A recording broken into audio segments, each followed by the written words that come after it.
What is up, everyone? We are in my workshop in the basement that is not set up at all, but I got a table saw together, so that's a good start. You might have saw my video where I was dancing with it. Well, I guess just spinning around with it, not quite dancing.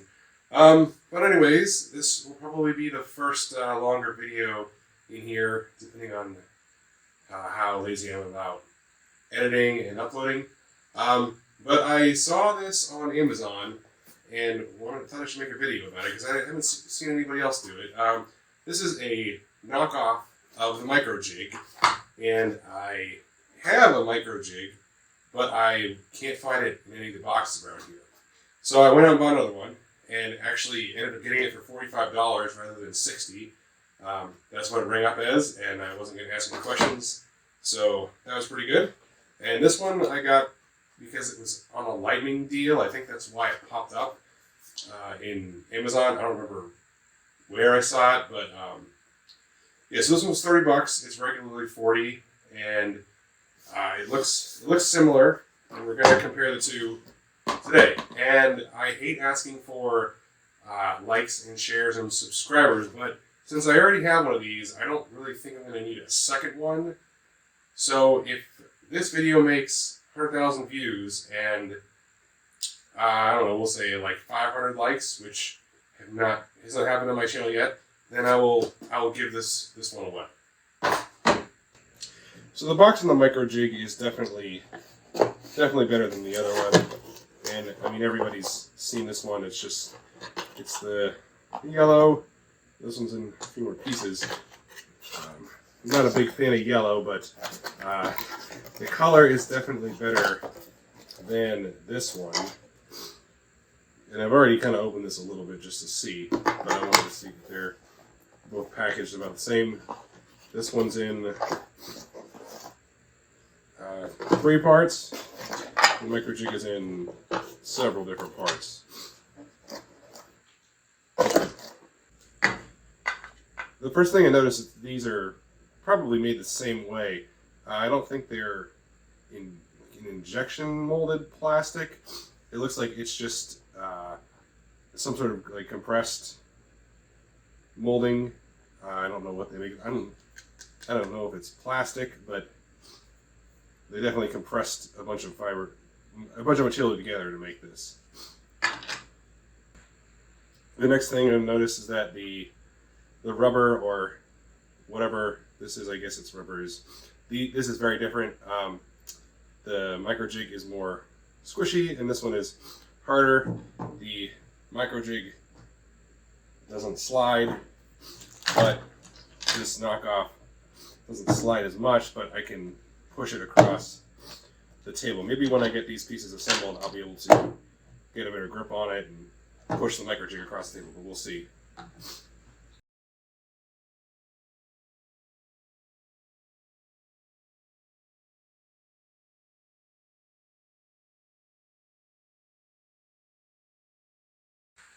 Alright, so we got the gripper assembled, and I mean, I knew it would take longer because it definitely has, I mean, obviously has more screws in this one, and you can tell that it's more adjustable. But I mean, it took about 20 minutes, so that's not too bad. And yeah, I was right. I can slide it a little, just a little bit if I do this. I don't think it's as bad as this one, but it still slides a little. Alright, now we're going to assemble the knockoff, which should go a lot faster.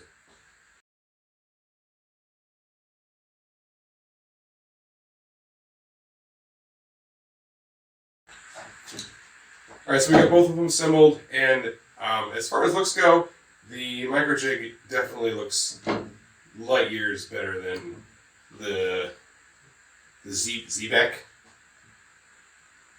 But this, I mean, not that it matters, this one was much quicker to put together.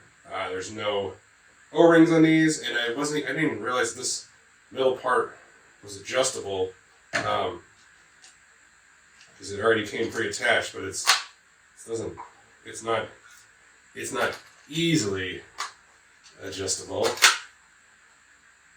And when it came, it was like this to get to the side, and I was thinking that's so dumb.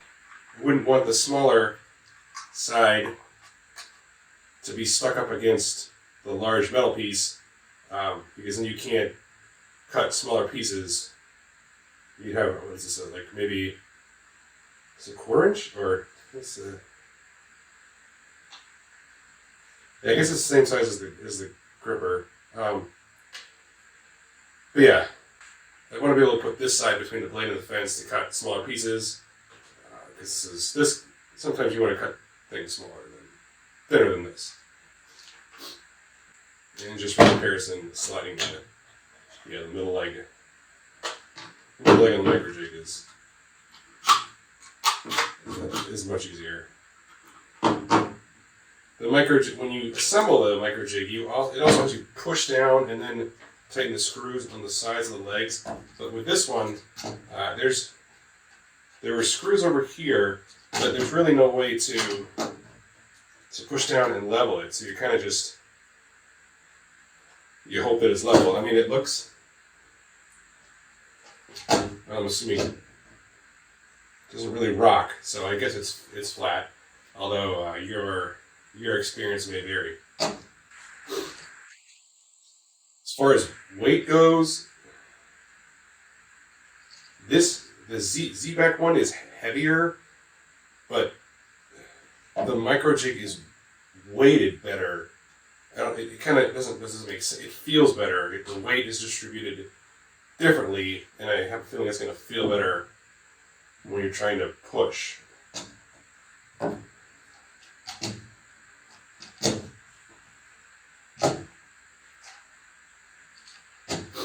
Alright, so I've got everything set up to make a first cut, but I wanted to test the grippiness of it one more time, just before I made the cut. So I'm going to just hold the board and then try to push against it. But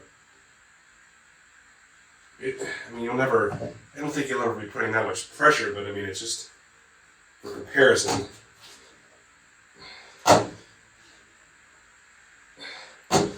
Oh yeah, the Microjig gripper definitely has that one beat. This one slides a lot, but I think it should be fine because I don't think you're gonna ever, if you're ever needing to push that hard, you probably shouldn't be cutting that piece of wood.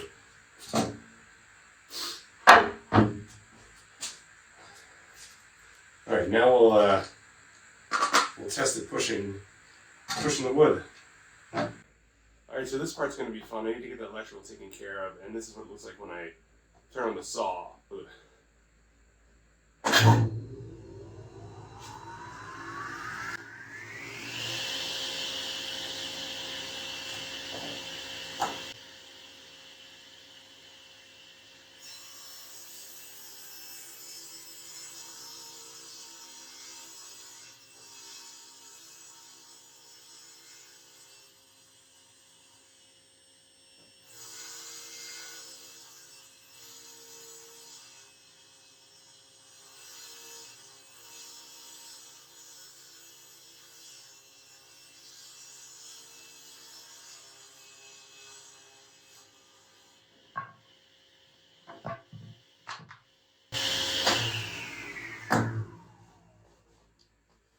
Yeah, so I forgot I don't have dust collection hooked up and no outfeed table.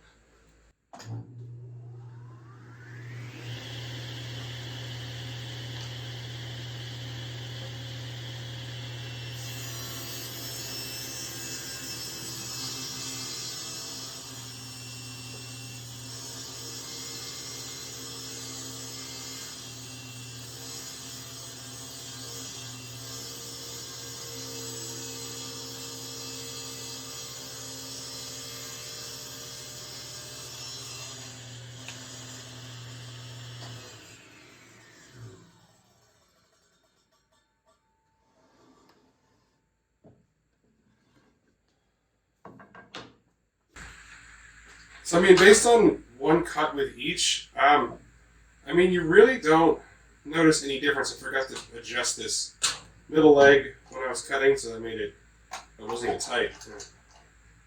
Yeah, I forgot to adjust the middle leg when I was cutting, so I try not to run the blade through it. But, I mean, I didn't want to like this one, but, I mean, it's not bad. It's not as adjustable as The Microjig is probably not going to be quite as accurate since you can't level it properly. But I mean, I feel like it's an acceptable alternative because the only difference is the grip that you get. But I mean, like I said before, if you're ever going to need to push that hard, then you're doing something wrong and you should probably stop. So yeah, I mean, I'll cut up a few more pieces, but I guess I can already feel that it's off. It's slightly off right here, but I don't think it's enough to where it'll compress enough to where it shouldn't be an issue. My wife is going to be pissed. There's sawdust particles floating everywhere.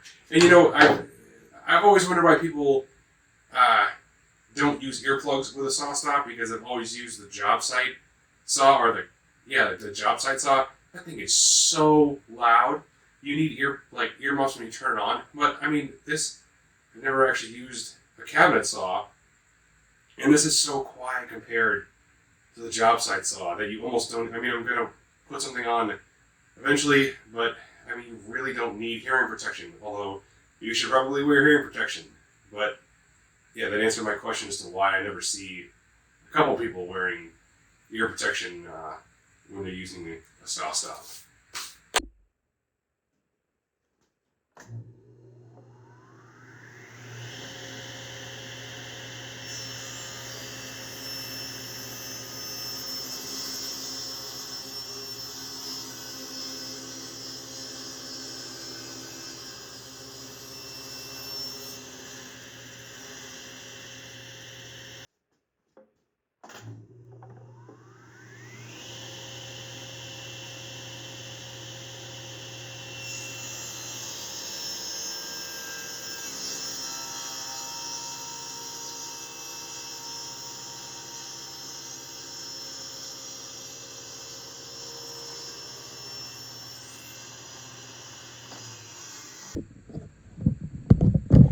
Yeah, here's the mess I've created for myself to get the dust collector hooked up pretty quickly.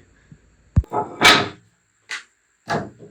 so we did a few more cuts with it, and yeah, another thing I forgot to point out is that this handle is fixed, and then the Microjig handle can slide, I guess, depending on how you want to, what your comfort is, or how we want to apply pressure. I mean, as you saw in a couple of cuts, you can definitely apply sideways, forward and sideways pressure evenly. I made like that one cut with just using one hand, which I don't know if that's safe or not, but I did it.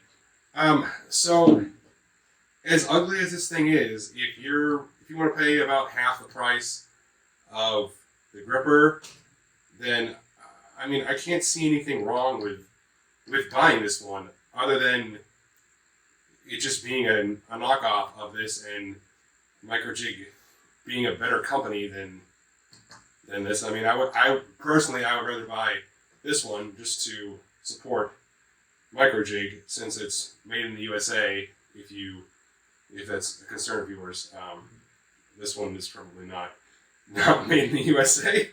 But I mean, yeah, I'll have links to both of these in the description below if you're watching. If you want to give this one a try, I would say go for it,